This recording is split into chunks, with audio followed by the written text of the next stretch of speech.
A day my life as a borikat na abot og Cebu. Ay na lang na day.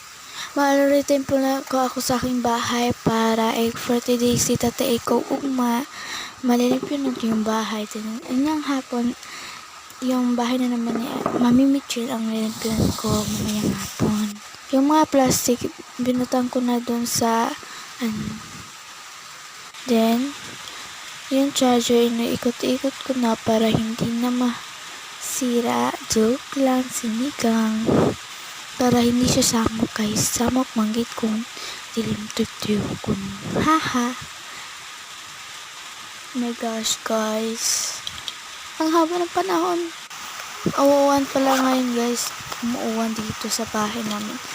Kayo, umuuwan ba dyan sa inyo? Comment nyo na sa section. Next session. then, now, irutin ko na din yung altar. Then, huwag dyan kasi ang bapa ng ating, anong tawag ngayon? But lang. Then, dyan na lang tayo sa, dyan, sa patira.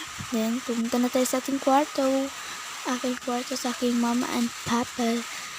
Then, irutin ko. Yan.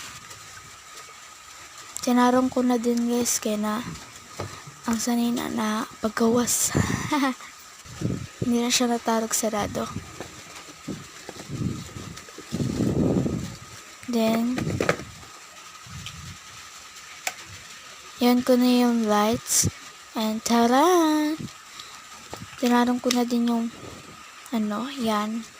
Kasi ang napikaw kasi siya. Tinarong ko na din. Bye bye guys watching.